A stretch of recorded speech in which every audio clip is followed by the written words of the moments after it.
Halloween, nakakatakot ang mga costume. Sa taunang Cosplay Day sa Session Road sa Baguio City, nakakata-cute! Ang mga cute na cute kasi na mascot, nagkarerahan.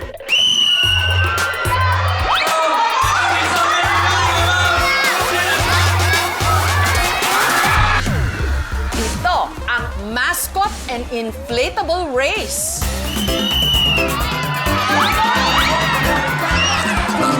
May mga nag-costume ng cartoon, maalamat na nilalang at paboritong anime character. Ang race nahahati sa dalawang kategorya. Ang mascot category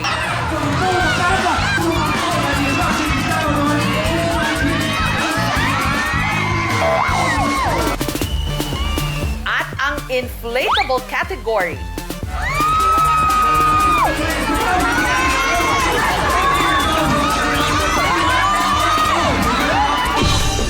Magpapaunahan lang ang mga kalahok sa isang 20-meter obstacle course. Ang magwawagi, mag-uuwi ng trophy at tumataginting na 5,000 pesos.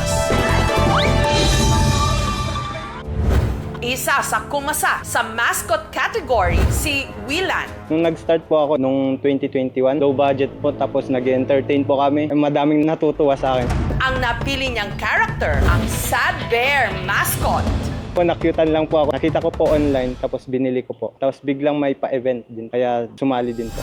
Tignan nga natin kung tatalab ang kanyang paoso. Nung nakapwesto na si Sad Bear at ang katunggali niyang sina Panda at Yellow Bird, let the race begin! Si Willan nahirapan sa kanyang costume sa ulo. Struggle ko po is, di ko na makita sa butas ni Sadber kasi ang lit nito. Tapos black pa po. Ang hirap maglakad, kaya sa baba po ako nakatingin. Pero hindi ito naging hadlang para siya'y makatalon, makaliyag, at manguna sa karera. Na-shock po ako kasi first time ko pong makipag-race tapos nanalo pa. Isa pa sa kumasa sa mascot category, ang dancer at mommy of 3 na si Jelly, na ang costume si JJ ng Cocomelon. Yung mga bata kasi tagang Cocomelon sila. Nagmamascot si Jelly para kumita ng extra para sa kanyang mga anak. Pinakamababa namin 500. Yung mataas namin 1,000 plus. Napakainit talaga niya. Nakakahilo. Nagulat sila na, babae ka pala. Ang makakatapat ni Jelly, 2 asong mascot at takbuhan na! Habang tumatakbo ako, ibaba lang talaga ako nakatingin. Hindi ko siya nakikita.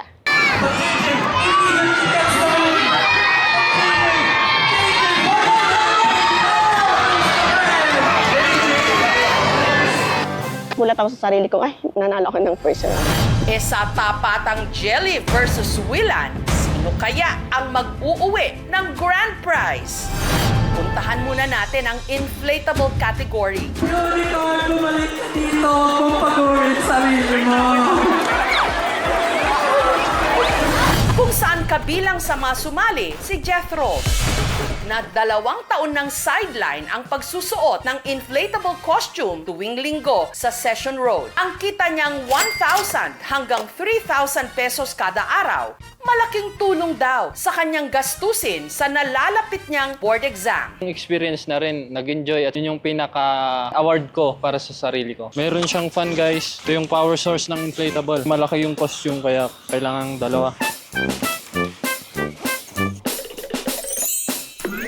Ang napiling karakter ni Jethro, ang maalamat na unicorn. Taunang round, makakatapat ni Jethro si Godzilla at ang Pokemon na si Eevee. Simulan na ang karera!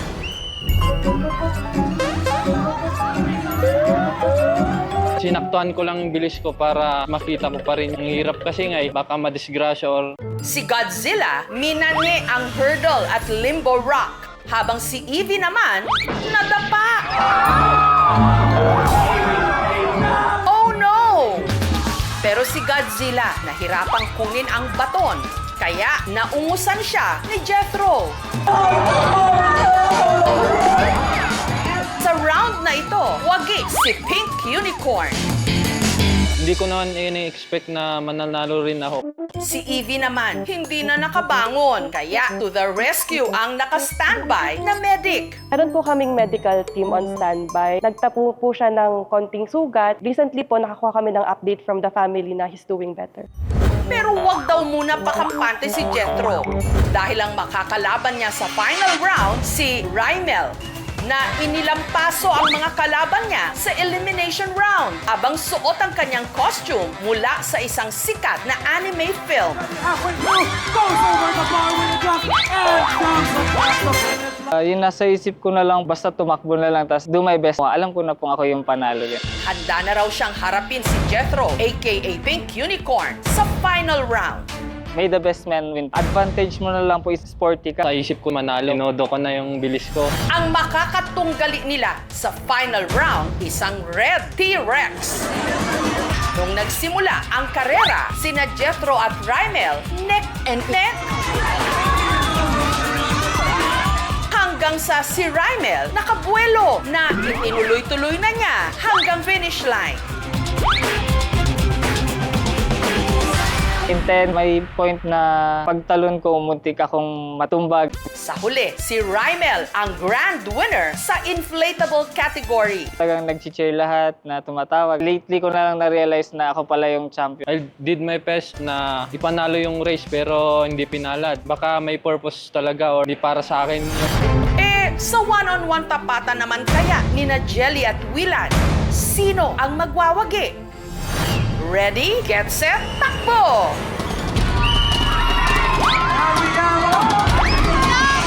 Si Jelly tila nahirapan sa limbo rock kaya si Willan nakalamang.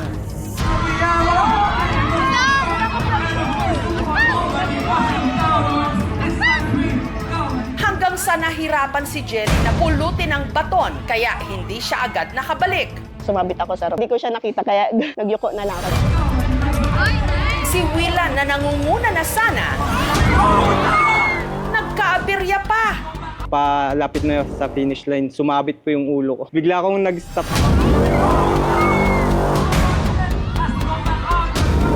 Kaya binalik ko agad, tapos takbo agad.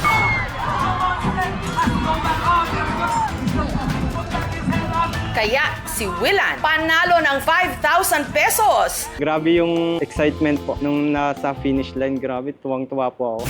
Habang si Jelly naman, pabiro na lang na nag-cry baby sa kalsada. Sabay pose. Hindi ko in-expect na manalo talaga. Nabilib ako sa sarili ko. Kasi syempre, lalaki silang lahat. Ako ng babae.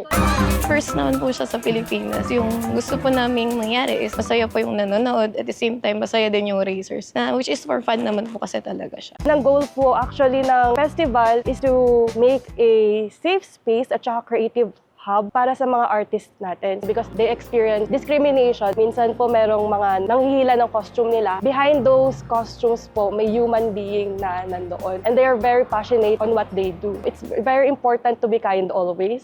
Sa malamig na klima ngayon ng Baguio, ang karera ng mga inflatable costume at mascot, mainit na tinangkilik ng publiko.